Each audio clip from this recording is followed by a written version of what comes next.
always like, take more AP classes. Like, I need to load up to like 6 or 7 every semester. But take a step back and just think, like, how much do you like incrementally increase it every semester?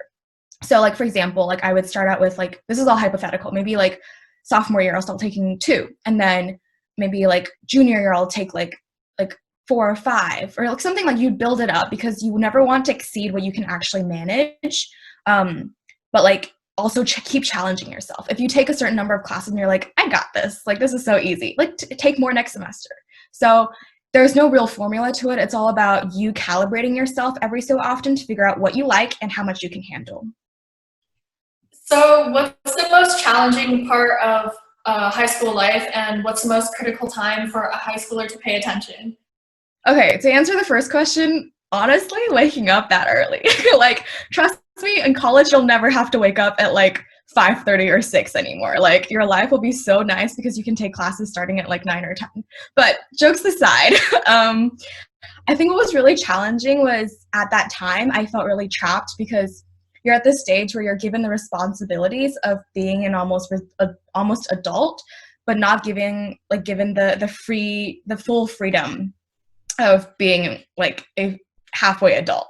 And so like, this is a really challenging like thing to sort of like position to be in. But the truth about it is that like, think of it as such a great opportunity for you to like be daring and try things. And even if it doesn't work, you fall back on the fact that you're like a high school student, and like nothing will really go that wrong.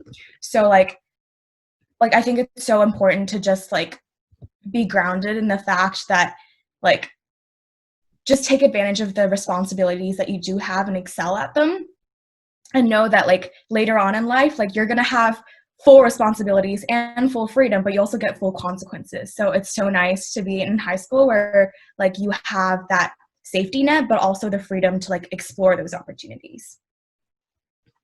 So do you have any suggestions on how to like balance random versus focused reading for a high school student? Like, some people might go on Instagram sometimes and then like go back to whatever they're doing.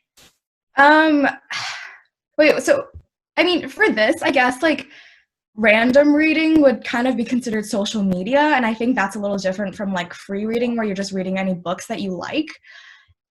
If we're talking about the balance between social media and like schoolwork, I think like the way I like to work is like I'll block out like 40 minutes of like just like pure work. I don't get distracted at all. And then I'll leave myself like 5 minutes to like do something else, like scroll through Instagram or like respond to a Facebook message that I haven't responded to.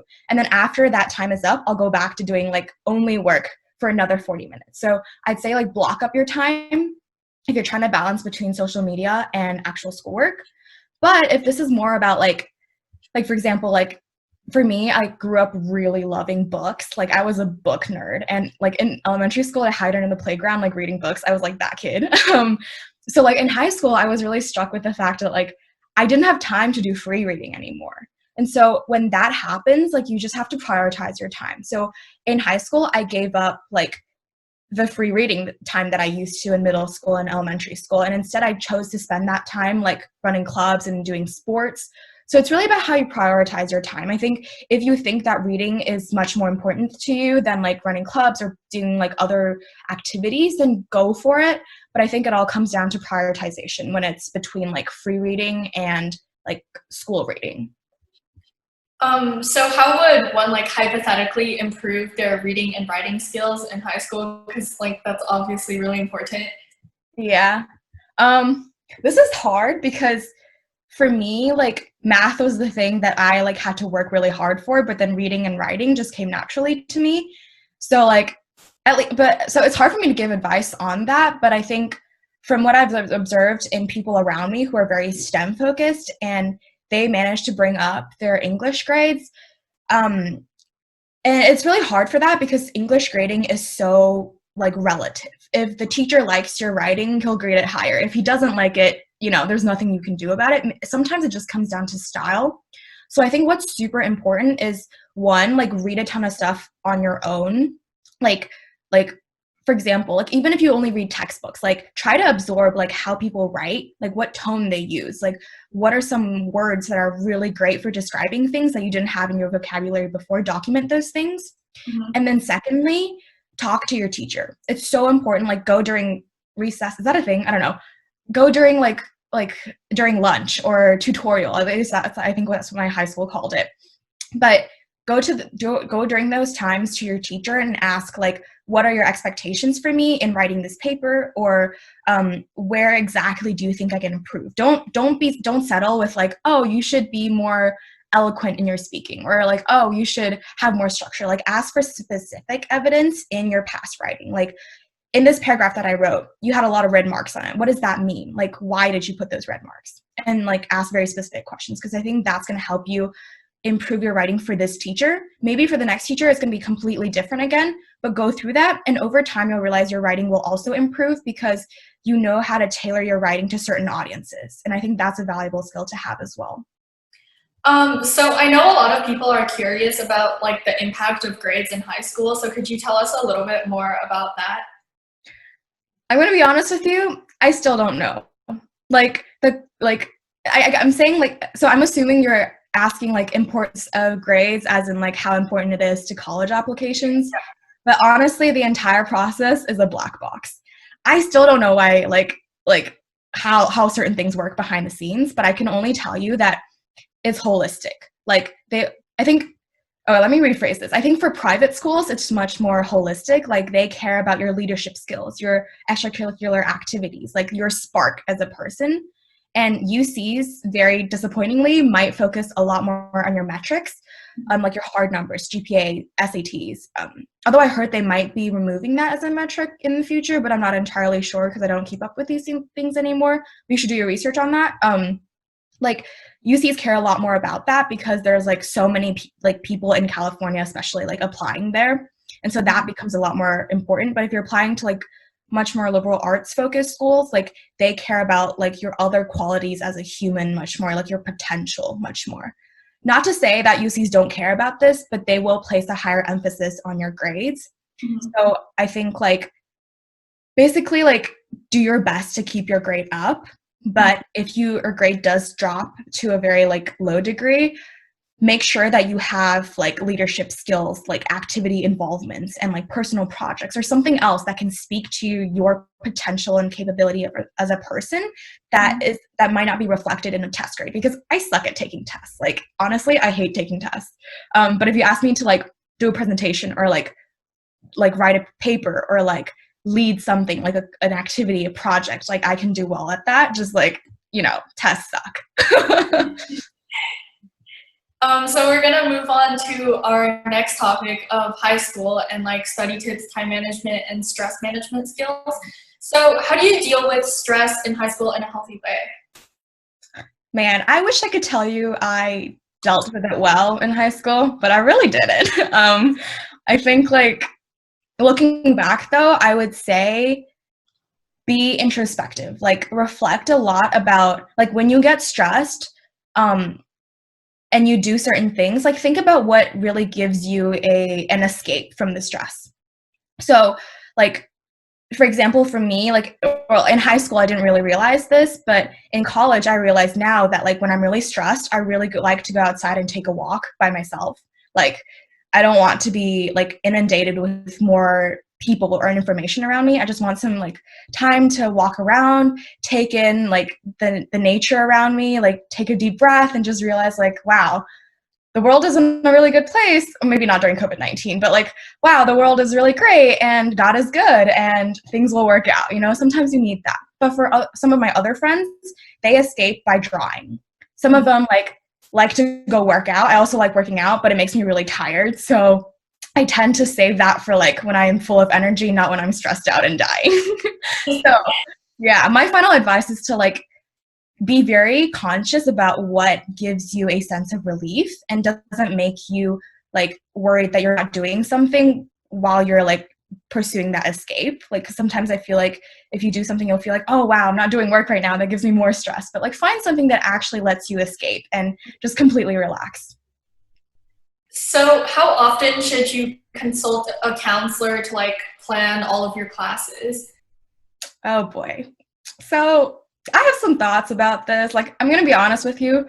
Public school counselors are absolutely the worst in my experience. Like, they're not that helpful with tailoring to your needs because they have to care about so many other students. And I know that there are some very good counselors out there, but I didn't get a chance to get exposure to them. And so I think, first of all, if you're a freshman, get to know your counselor. Get to know what type of person they are, whether they're someone that you should invest your time in to ask for advice, or if it's better to maybe turn to upperclassmen instead, or turn to teachers that you really like and have bonded with. So, like, I just first of all identify like how valuable this counselor is. In terms of how often, if this is actually someone that you want to turn to, like, don't forcefully, like, I know some people are like, oh yeah, get to know your counselors really well and like kiss up to them because like they'll write a like rec letter for you at the end. Like, don't do that. That's just dumb. Like, they don't like that either. They can tell that you're trying to kiss up to them.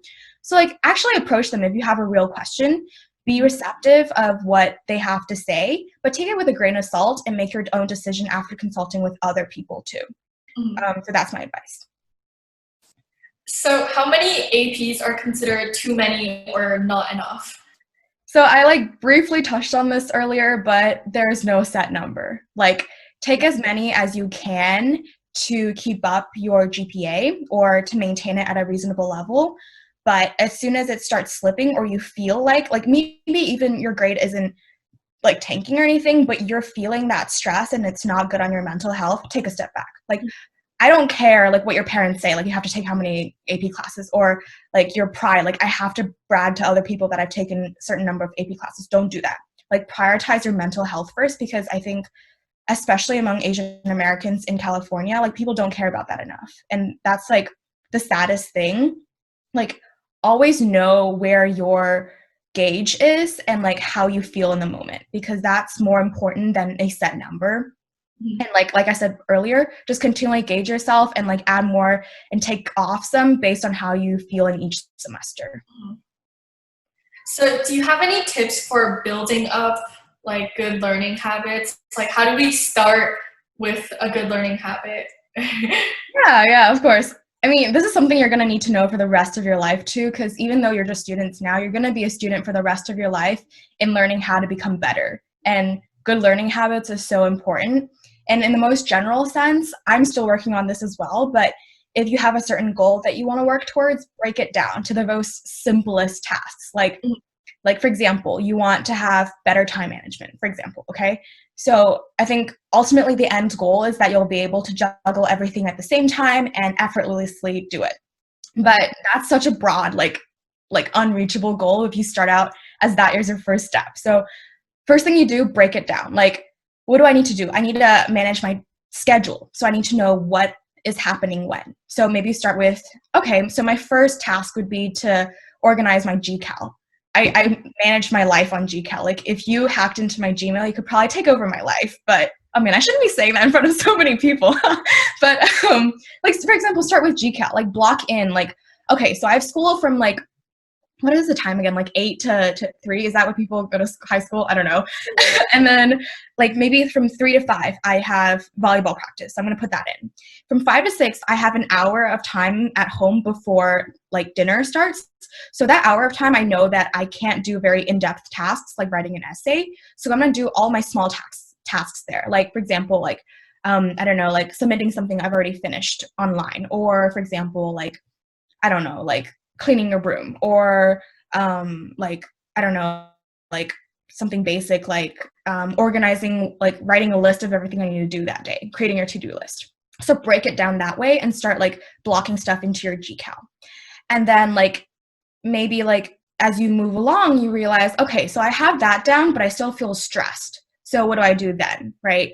Then maybe you should like say like, okay, so maybe I should like, once I have these times blocked down, I should leave a little bit of leeway in between to feel like, okay, so even if this runs a little bit longer, it's not going to ruin my entire schedule. Like, I still have time to breathe and adapt and adjust. And like, that's how you get to the point where like, oh, like I can manage my time very well and I feel effortlessly doing it. So that's just one example of how you like develop good learning habits. But break it down to very small tasks that you can effortlessly do without stressing out over it. On average, how much sleep did you get throughout each year of high school? Oh my God.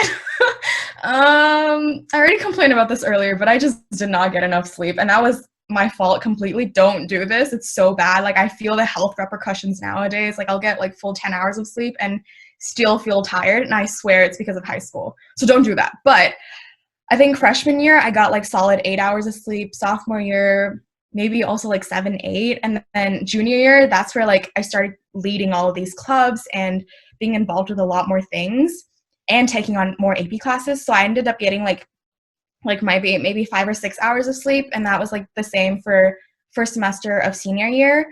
And then second semester, I just kind of took things easier and let myself sleep a little bit more. But if you ever hit 5 or 6 hours, stop. Like, literally, I don't care how much homework you have left. Like, if there's something coming up, if no one's going to die as a result of it, go to bed. Like, that is my ultimate advice, because even if you don't see it now, like a few years down the road, or maybe like 10 to 20 years down the road, you'll feel the health repercussions, and that's like not something you want to experience. And I'm sure like your parents love you and they'll understand, even if they don't understand now. So go to bed.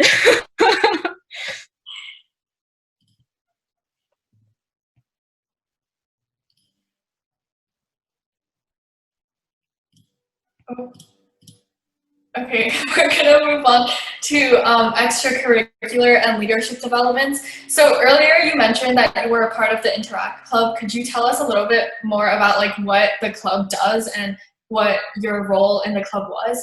Yeah, for sure. Man, I will forever like rant about Interact to anyone who will listen, because it changed my life. So being an only child, I kind of grew up with like this notion of like, I'm the center of the world. Like, I'll do this and that and it'll be fine. Like it's just about me. You know, I was kind of a prick when I was younger, okay? Being in Interact really changed all of that, because Interact is let me start with what it is. So it's a service club, and for me in my high school, it was completely student run. So we had a mentor from the Rotary Club, which is the parent division of, or the parent like umbrella over Interact. There's also Rotaract, which is the college version. But Interact was so special to me because we started out like basically like running a lot of these like fundraisers for causes that we care about, organizing like volunteering events for like maybe the elderly in our community, or like running food drives. And I know that there's a ton of like service clubs out there, and everyone knows that community service is so important for college. But like what really stood out to me was this experience, what made me realize that like helping other people made me so happy. Like that was a sense of fulfillment that you can't get just like winning an award, or like, let's say like getting a good grade in class, or even just saying like I got this many of hours on like doing volunteering. Like I think a lot of Asian parents will put their clubs or put their students in service clubs for the sake of having volunteer hours. But like what you need to realize is like it means so much more when you can like get something from it. Like talk to the people you're like volunteering with. Like for example, I still remember a conversation I had with an elderly woman that was helping them on one of the projects to help install a smoke alarm detector. And like she was so grateful, and like she shared about her family, her kids, her grandkids, and like it's those memories that stand out to you, and it's like what drives you to realize like as a high school student, I am more than just someone who pursues a GPA and tries to get into college. Like I can make a huge difference as a young person, and like that really equips you for the real world. Now, speaking on the leadership aspect, so I started out just as a regular member, and then I became secretary, vice president, and then president my senior year. And what I always emphasized, like when I got to being president, because that was like the person who got to speak in front of everyone to promote these events, is like think about the impact you're making. Like whatever like project that you're doing, like if you for any moment think like, oh, this will look great on a college app, you're doing it wrong. So like put yourself in a position where you imagine like, what does this person need? How am I helping them? And like, how can I make this experience great for them? And it will teach you so much about what your place is in this community. And as you get older, that sense of responsibility in you, like the pride in being able to put forward something that can make a difference in the world is going to carry you very far in life. And like for me, that was Interact, because the club was student run, so we got to make a lot of decisions as a body without like adult involvement, because a lot of times I feel like students, especially like Asian American kids, their parents will push them into a club, or their parents will like I don't know, like start a club for them. And I've seen it happen sometimes, and the kids lose sight of like what's really important, like how can I make a difference in this? And I always think it's so important, like whatever you do, take ownership of your work, like be proud of it. If you mess up, it's okay, learn from it and then stand back up again. But like if someone else like covers all the mistakes for you, you'll never learn from it. And so that was a lot of stuff that I learned through this club specifically. And like the most like the thing I love most about it was that we had a community of people who like loved each other. Like it was a family. Like sometimes you can go out and volunteer together. It's like you're catching up with people, but then also helping the community. And that's like the most fulfilling feeling ever. So like I love Interact for what it is, but I do want to say like you can find this anywhere else. If you join a club and you realize it doesn't give you that sense of fulfillment or doesn't make you proud of your work, then start getting involved in the leadership and you start making that change within that club, because it's going to make a lasting impact for the future students who start joining this club. And like basically what I'm trying to say is that if you don't see a club that already does this, then go in there, infiltrate the system, and like start making those changes that will make this club what it is for other people, like what Interact became for me. Did you participate in any other clubs other than Interact? Yeah, so some of them are clubs, some of them are classes that also considered as extracurriculars, but I was super involved with Model UN debate and mock trial, and that was just because, like, honestly, I wasn't an extrovert when I was younger. Like, I think being a first generation immigrant, I was like scared of speaking up sometimes.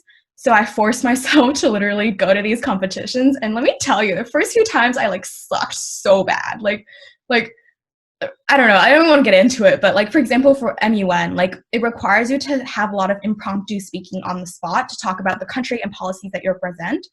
And forcing myself to do these things, even though I was super uncomfortable, helped me to become better at public speaking and to be more confident in my ideas and expressing them.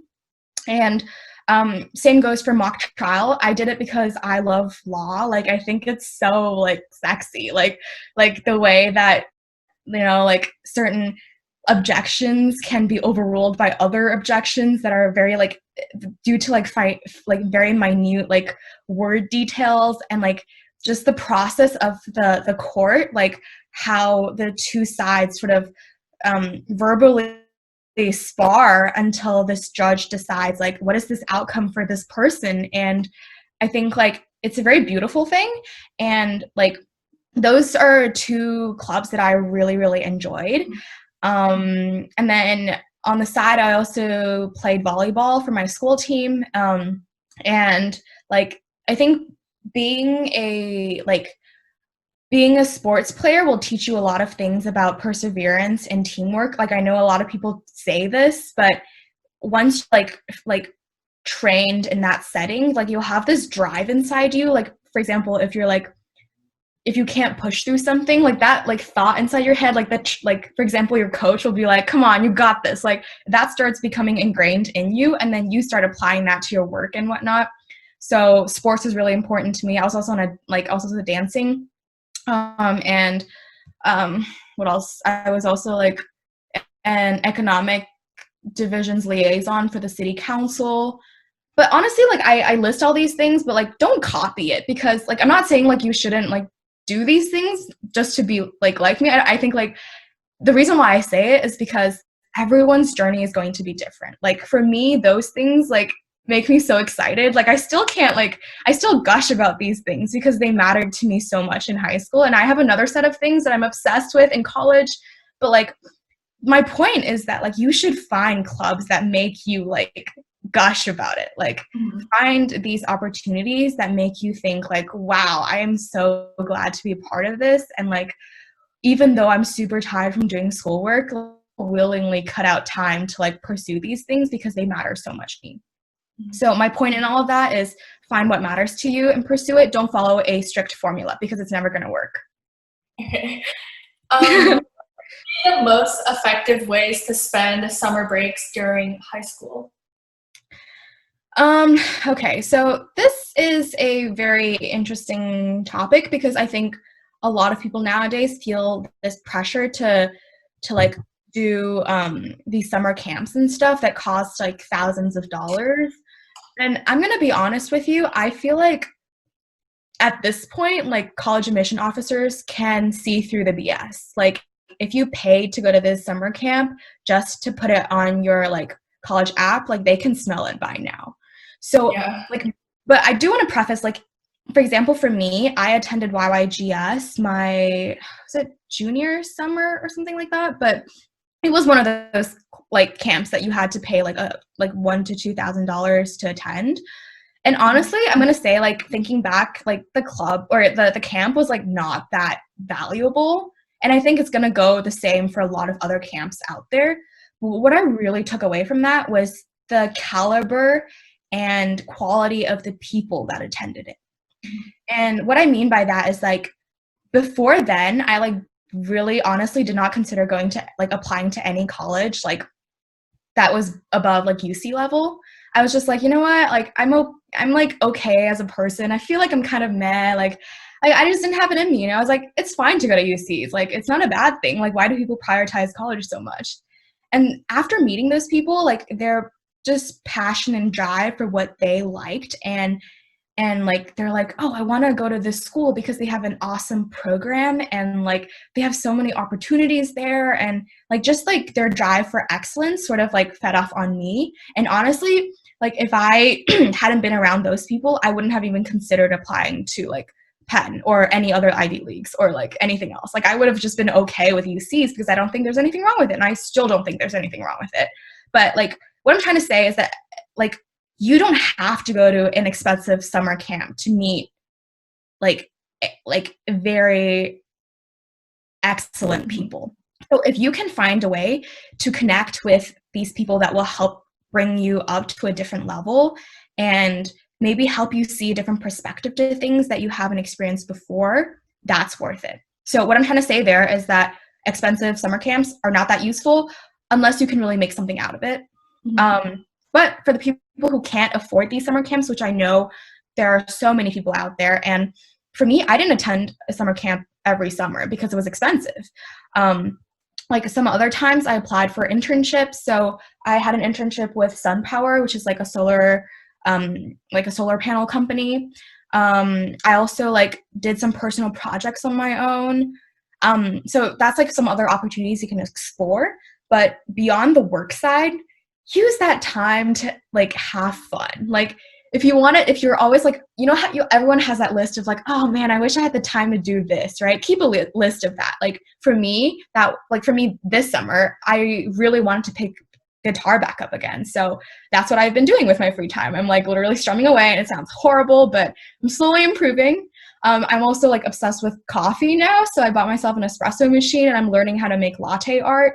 And it's these little things that will make your summer like memorable. You don't want to say at the end of the summer, like, how's your summer? And then you're like, I went to a summer camp and I interned. Like literally that's so boring. Like have something to share about, like, oh, like I picked up guitar again. It was really exciting, even though I still suck. Or like I finally figured out how to do the Rossetti latte art, and maybe it still looks like crap, but I'm so proud of myself, you know?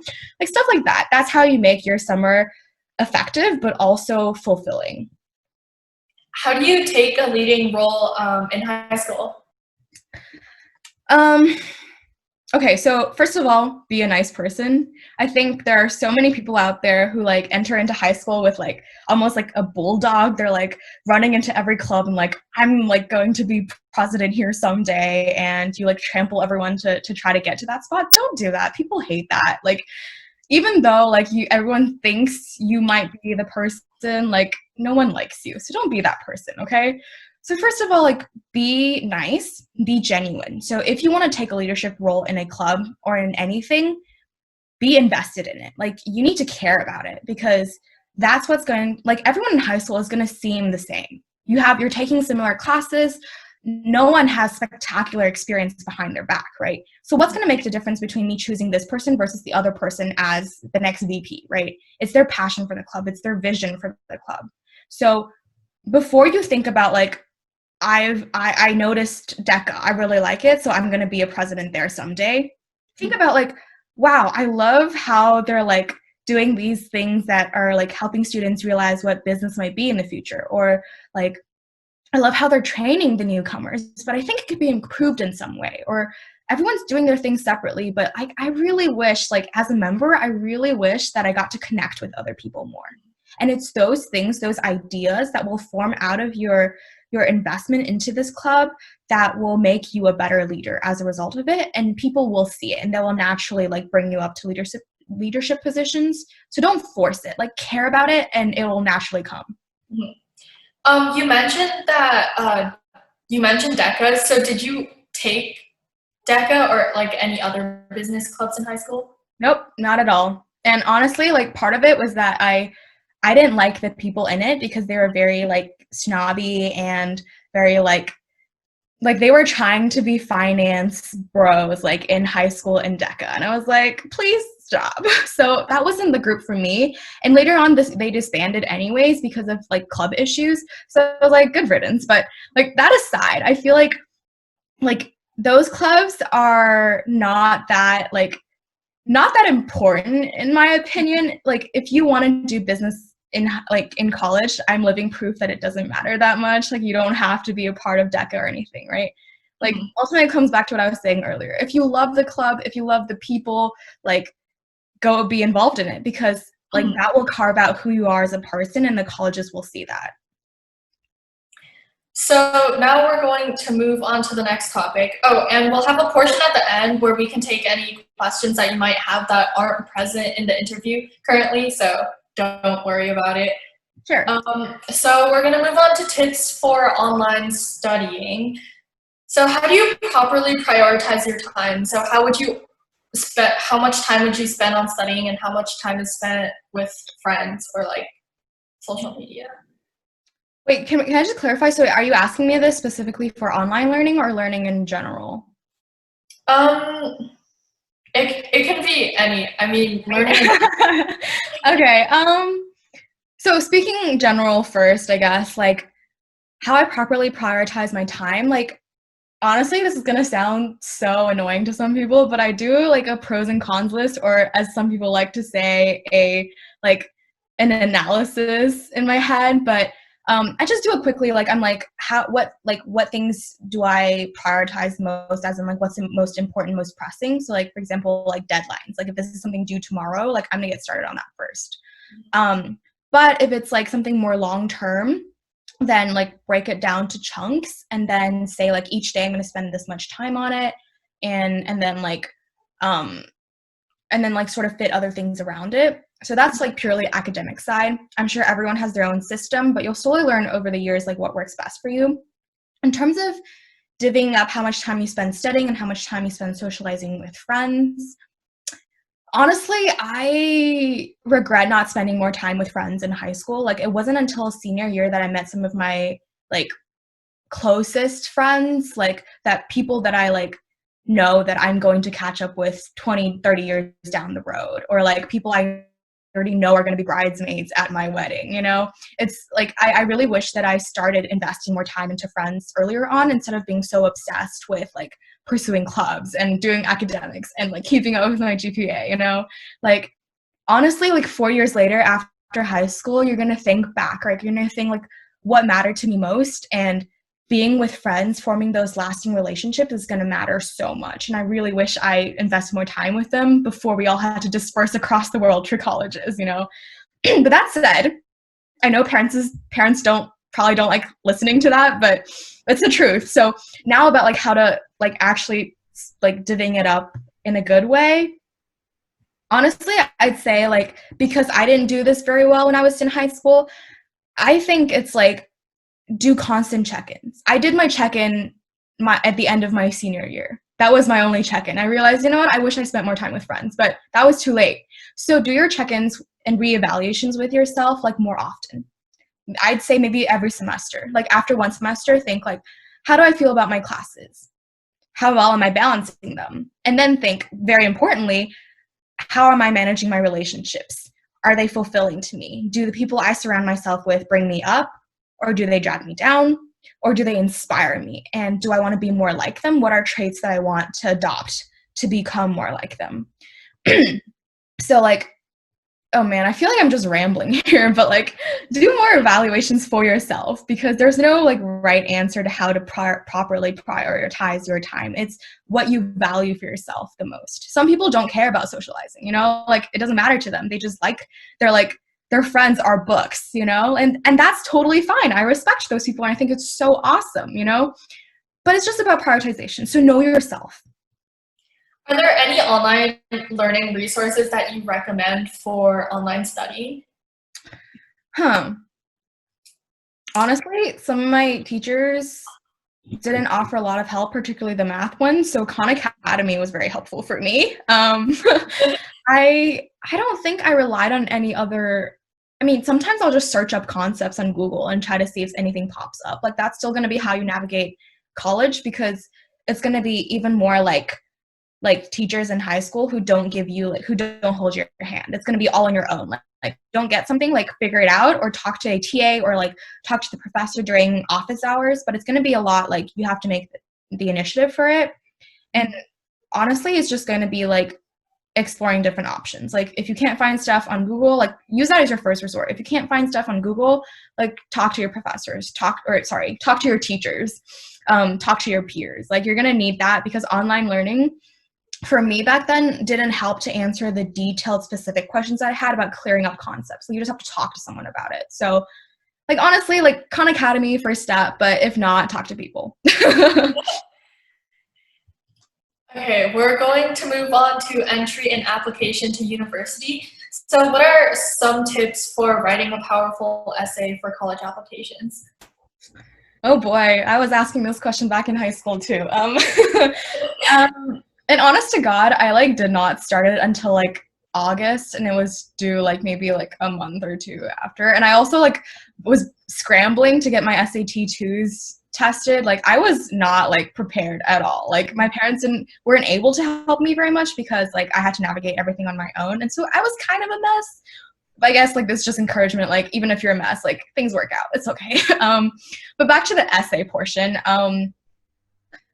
How did I approach this? For me, I think I just sort of sat down and I brainstormed like qualities about me that I think make me unique. Mm-hmm. And then I talked to my parents, like not to ask them for how to write the essay, because I honestly don't think that parents should be involved with your essay writing to any degree.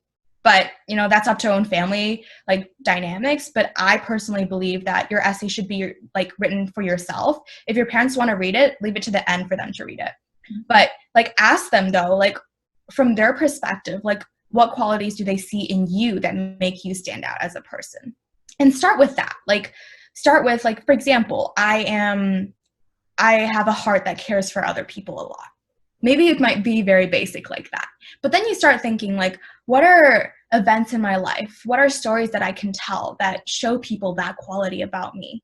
And, like, I'm proud of myself for that. And I think other people should know about that. You start there.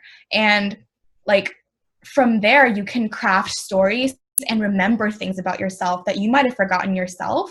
But those things really speak to who you are as a person. And that will make you super unique in your essay, because everyone else is going to start by thinking, okay, so everyone cares about leadership. So I'm going to talk about a time when I was on my soccer team and then blah, blah, blah happened and blah, blah, blah happened and our team won. Like, that's so basic. Like, no one wants to read that essay because you started out with something that wasn't unique to you. It was about something that anyone could have said.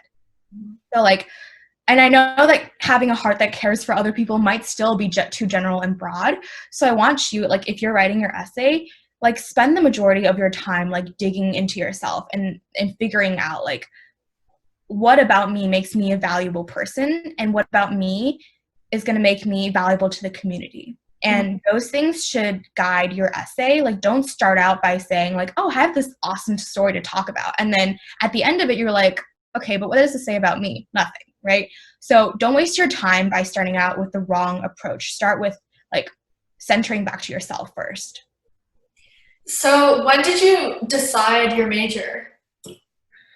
Like I said, I started my applications and everything like pretty late in the process.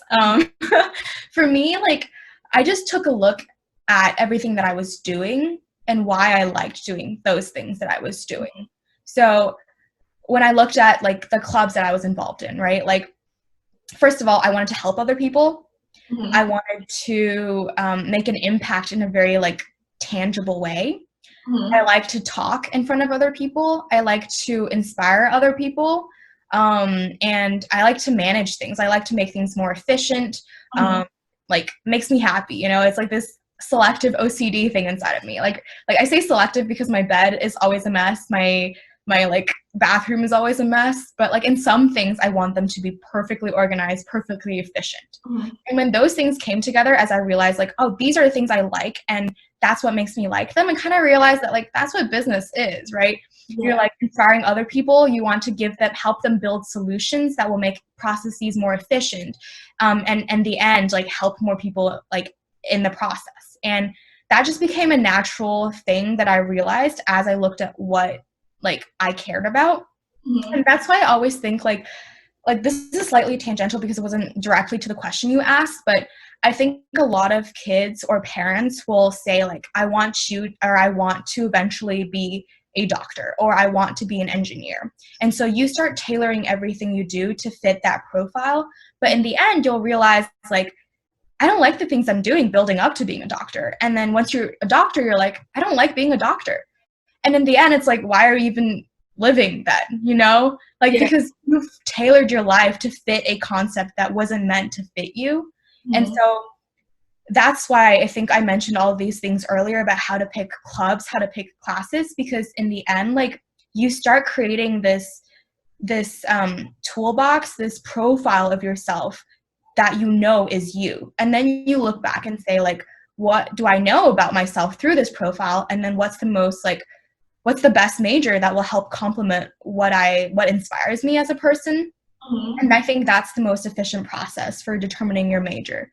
But that said, I have a lot of friends who are very passionate, dedicated, hardworking, smart people in college who still can't decide their major. And that's totally okay, because like everyone takes time to get there. And don't stress out if you don't have a major yet. It's totally fine to declare as undeclared and enter into college, because that's another phase of your life to figure out what you want. What do you think is the most important aspect of one's college application? Like I said earlier, I don't know, first of all, and I don't think there's the most important aspect. It's all about balance, right? If you have really great GPA and really good extracurriculars, good for you, like aim high. But if you have low GPA and really good extracurriculars, that's going to get you somewhere too. Or if you have like really high GPA, and that makes, or a really high GPA and SATs, and that kind of makes up for the lack of other leadership involvements, because maybe you're an introvert, but you're going to be a really, really great engineer. And it's like things like that. Like, just be holistic and evaluate yourself in that lens. Are colleges looking for internships? Honestly, no, I don't think so. They're not looking for anything specific that I can speak on. They just want to see like when you have taken initiative and when, like, how you learn from it. So that's my take on it. What programs or internships would you recommend? I don't know what to recommend, because it's going to depend on what your interests are. So just do your research and talk to people. And I think nowadays, because we have like social media and other platforms like LinkedIn, like find programs that you've been interested in. And more times than not, I think kids these days are using LinkedIn more than they should, but they'll put that on their LinkedIn, or they'll like advertise that on their social media, like with photos and stuff. So like find those people and then like talk to them, like, what do they think about it and what did they get out of it, and get multiple like opinions on it and decide for yourself whether this is something you're interested in. Don't just do something because everyone else is doing it. That's dumb. What was your internship experience like? So for me, the only internship I had during high school was with the solar panel company, and Yeah. it was more of like a program slash internship. So they had like this booklet of everything that like you would like you do projects with other like excuse me other intern members, and then like you would track down like what you've learned, how you've improved. So for me, like one of the projects was providing like coming up with this RFP, so request for proposal for a potential solar client, a solar panel client, by evaluating like the roof size and like energy usage and like just basically like presenting them with a recommendation for like what's the amount of solar panels you need.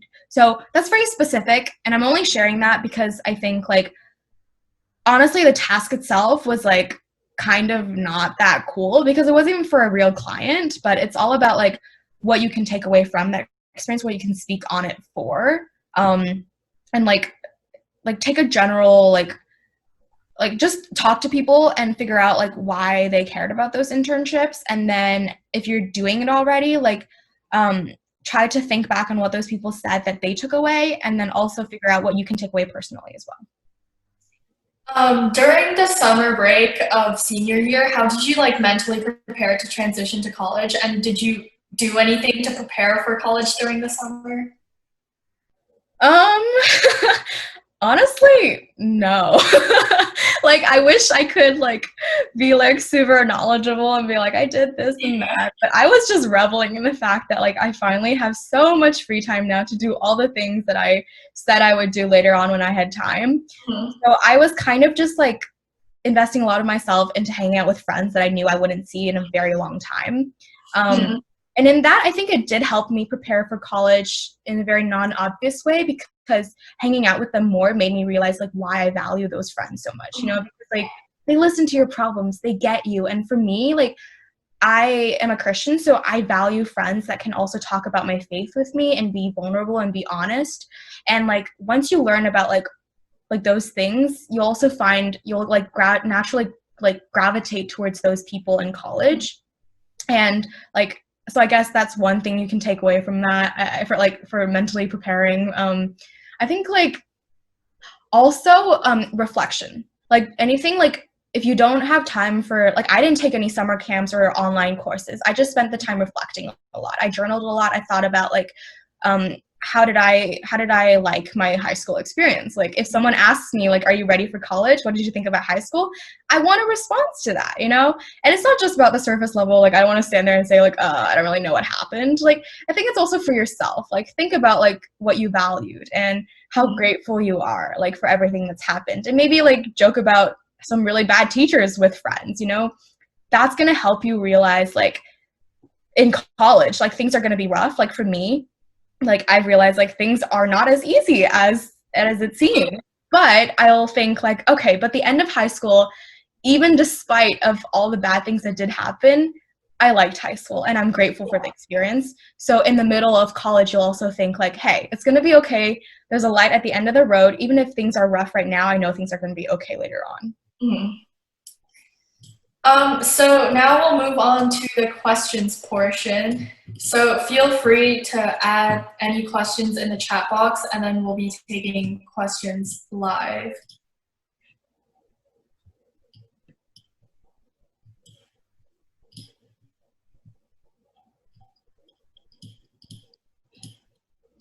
And it's okay, I don't bite. You can feel free to ask whatever you want.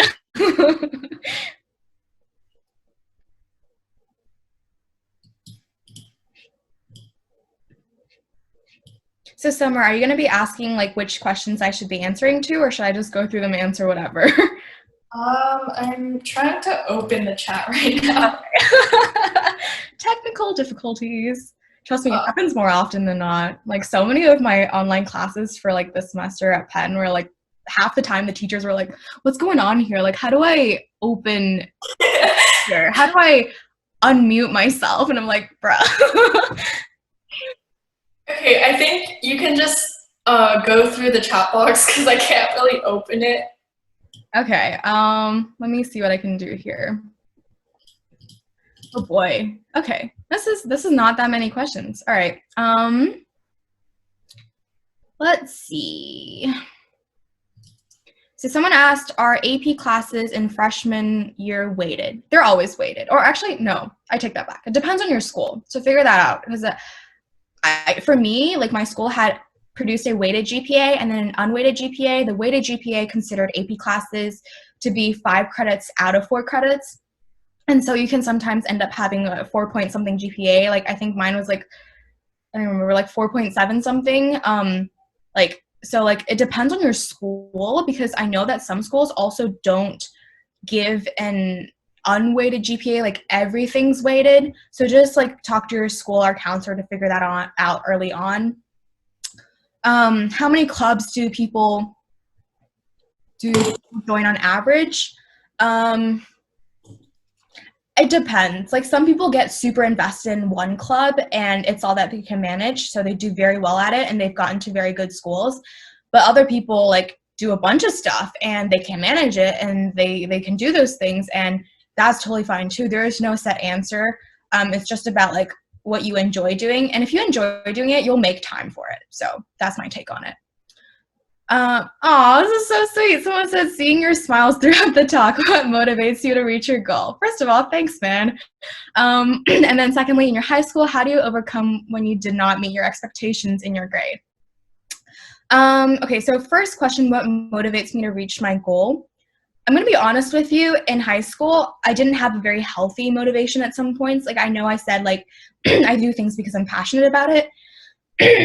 But I think like on a deeper level, I had a very big fear that I was going to disappoint myself. So I would, like, my parents didn't push me at all. Like, they were always pulling me back. They were like, Jess, you need to sleep. I don't care what you're doing right now. Go to sleep. And I would be like, no, I have to finish this. And I think, like, while it was useful, it's not healthy. So don't ever, like, motivate yourself with something that will hurt yourself in the end. Like, you'll be disappointed in yourself if you don't achieve something or whatnot, right?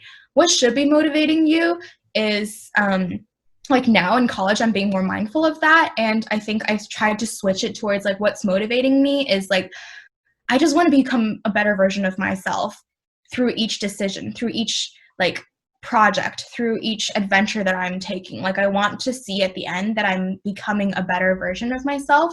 And I won't put myself down if I don't reach that goal, because I realize that I'm human.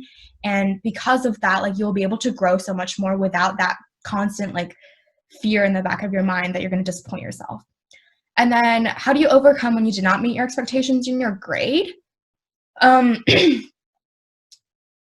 be honest, like, I mean, I got straight A's throughout high school, but I'd say like in the midpoints where I didn't, like, it wasn't satisfactory. Like I've had points when they were at B's or like B minuses, like during the semester, and it wasn't like final grade yet. And so during those times, obviously I wasn't happy with my grade, right? But I would talk to these teachers and say like, what can I do better to study for this class? Or what do you think is happening with my performance that is making me not perform as well as the other students are? So talk to people, talk to teachers, talk to peers. Like what are they doing? How are they studying that maybe might be like helping them do better? How many classes, what classes did you take during high school? Honest to God, I don't remember. Just like I said earlier, like take classes that make you interested. Let's see. How did you choose teachers to ask for recommendation letters? I think this really just comes from like your own experiences with these teachers. Like, if you, for example, I loved my AP Lang teacher because he taught me to love like the English language. Like I love like 19th century poetry from England, you know? It's like super random, but I love it because of this teacher.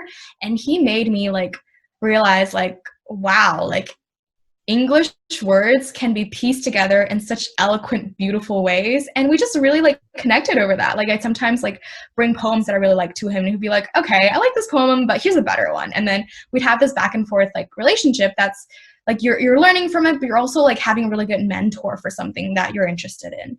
And so like you shouldn't like, it shouldn't be forced. Like I've heard that this teacher wrote a great recommendation letter for this student who ended up at Stanford or Harvard or blah, blah, blah, right? If you're asking the same teacher for these recs, if they don't know you on a personal level and if they can't speak to something unique about you, then there's no point. You know, you might as well be asking one of the worst teachers at your school, because they would say the same thing about you because they don't know you. So ask recommendation letters from teachers that know you very well and can contribute something to your profile as a candidate that can't be reflected in your GPA or your clubs or your essay. If given the opportunity to skip classes over the summer, such as math or science, would you recommend doing it? So I know plenty of people around me who have done this. I've only skipped geometry going into my freshman year because I didn't care about geometry that much. And I was like, this is easy enough. I can take it on my own. And like, I know plenty of other students who also have taken a lot more classes to skip over the summer, but they haven't ended up in like super prestigious colleges. And I'm not saying that's like a bad thing, but I'm just saying like, it doesn't matter. Like, if you like it, take it. If you don't, like, then don't. Because like, if you're doing it just for the sake of it, and at the end you can't really gain something valuable out of it, then you're just going to be the same as not taking it at all. But that said, take it with a grain of salt, because I'm not super familiar with what it's like to apply for STEM-focused majors. Maybe taking those acceleration classes might prove you to be a better candidate. So talk to other students who are in STEM majors and ask them what they think about that. Just do that, because I don't know if I can speak too much on that as a business major. What is a piece of advice you give to incoming freshmen? Don't be afraid of like exploring all the options. I think like as a freshman in high school, I like plugged myself into so many different things, and at the end I was kind of like, oh my god, I can't manage any of these.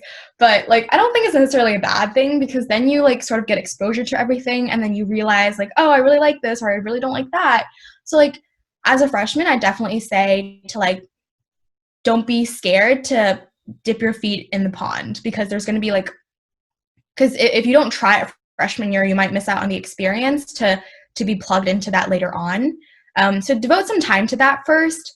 And honestly, I'd say like, classes are not going to be that hard your freshman year, so you will have the time to do that. And because you have the time, make friends. And I know this sounds so silly, but like, literally, like, friends are going, like, it's not so there's this saying, especially among business students, it's not what you know, but who you know. And I think there's sometimes a very negative connotation to that, and like, it's not about your capabilities, but like, who can bring you up to that point. But like, I think in a better, more optimistic sense is that you are who you surround yourself with. So if you find people who uplift you, who inspire you, who make you a better person than who you are, then pursue those friends. And for me, that was my church community. Like, I think like being able to share about a lot of things with them and grow with them, and like put God first in everything that I do, that was really, really important for me in terms of navigating high school, starting off as a freshman. Next question is, how is living in Pennsylvania having grown up in California? Oh boy. I really like the quaintness of Pennsylvania. I think there's something very like beautiful about the fact that there's so much US history that comes from the place. And I think it's very nice to be plugged into the East Coast, where there is a very different culture. I think they're a bit more like hustly. I think California is a whole lot more laid back. Well, actually, I don't know. If you're considering like school settings, it's definitely not as laid back. But like in general, like just culture vibes, like California is very laid back. And I think East Coast is just a little bit more like posh. And everyone dresses so nice. Like, I literally had to revamp my wardrobe because I rolled up to school in like sweats and like sweatshirts. But like, I think also on like a weather note, like, I love the sunshine. Like, I joke with my friends, like, there are a few things that make me super happy in life: fairy lights, fairy lights, good food, and good weather. And like, Pennsylvania, like, generally is a bit milder than anything further north, but it does get really cold in the winter, so you'll have to layer up a lot. But in the summer, it also gets like sweltering hot. So like, that's something I'm still adjusting to like halfway through college. But hey, you know, that's like why I wanted to be in a whole different environment, right? To like challenge myself to experience what it's like. So not complaining. What was the hardest class you ever took? How would you improve upon that?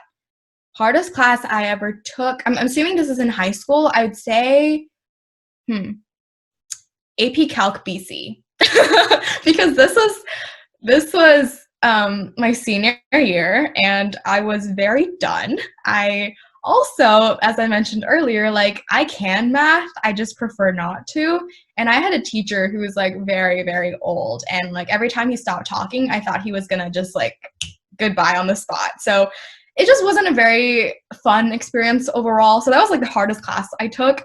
How would I improve on that? Whew, I don't know, man. I'd say I probably should have listened a whole lot more during lectures and went to visit that teacher more during office hours, or during or what is that term? A tutorial and lunch break. But like it just like it wasn't something I was interested in anymore. So that was the hardest like class I took. It's probably not the answer you were looking for, but I'm just being honest here. um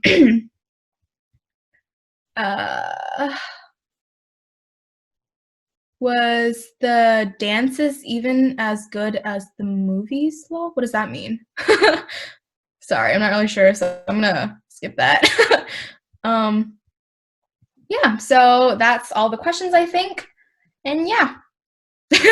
Hopefully I was able to help answer some of them. Start wrapping things up. So I'm gonna allow Jessica to give us like a short summary and the takeaways of this presentation. Sure. So I know we went over a lot of stuff today, and this probably felt more like an inspirational speech than me directly answering your questions, but like the reason why I gave those answers the way I did is because I think like particularly for me, I had to navigate through the school system a lot on my own. And I think like what I learned out of navigating everything on my own was very, very valuable because ultimately like high school is the time for you to try things, to make mistakes, and to very easily pick yourself back up. So I guess like what I'm trying to say is that like for high school, like your entire like next 4 years of high school or wherever you are in your high school, it's like it's always good to reevaluate like who you are. Don't get dragged into what everyone is saying about like what you should be doing to get into college or what your parents are telling you that you should be doing. Like think about what makes you you as a person and let that guide you through college, because at the end of that you're going to be very happy with yourself. And I know like some parents might not like listening to this, but I genuinely think that it's better to disappoint your parents for a moment than to disappoint yourself for a lifetime. And so like if you genuinely like something, but like if you chose to do something else, you will probably regret it later on in life. Like you should know that that might be a potential consequence of that. And so take high school as a chance to get to know yourself a little bit more. I think a lot of Asian American students don't do self-reflection enough, and they get rolled into this current of everyone chasing after college. And once you get into college, you'll realize that it doesn't end here. Like then you're going to be vying for internships for a full-time job. And once you get into the job, you realize I'm going to vie for like the manager position. It's never going to end. So like if you can be satisfied with yourself and know yourself in the moment, then you'll never be pursuing things that are empty to you at the end. And then for parents, I don't know how many parents are listening to this, or like maybe like you can tell your parents this, but I think it's so important for parents to give their kids respect and trust. And I say that because once kids go off to college, they will have the freedom to do anything they want, and you can't stop them. And so a better way to train your kids to be more responsible in college is to let them make decisions for themselves and to make mistakes for themselves in high school, because it's a cradled environment. You can make mistakes, but it'll never be that bad. If you coddle your kids all the way through high school, through college, and then once they get into the real world, and that's when they start making decisions for themselves and they start messing up, then it's too late because the consequences are going to be so much bigger. So like for parents, like give your kids space to explore the things they like. And kids don't like mismanage that. Like don't take advantage of that and like do things that will harm yourself. It's okay if you take risks to like say like, I'm going to join this club, even though I know I kind of suck at public speaking, but I want to be better. Like those are good risks. But if you're saying I'm going to jump off a cliff, don't do that. You know, it's dumb. So basically the bottom line here, I think, to prepare yourself for high school and beyond is start reflecting more. Whatever means that may be for you. For me, that's being in a church community, talking to friends that I can be vulnerable with, and also reflecting for myself what matters most to me. But once you do that, you'll be able to sort of create your own journey that will guide you to somewhere where you're happy instead of like following a plan or a regimen or a to-do list or some sort of like formula that someone gave you and then realize you aren't happy in the end. So yeah. So we're gonna wrap this meeting up, and we hope that you guys all learned something new. Thank you so much to our wonderful guest speaker, Jessica, who took a lot of time out of her week to work with our team. We would love to receive any feedback you guys have so we can improve our future events. Once again, thank you all for coming out, and good night. Thank you, guys.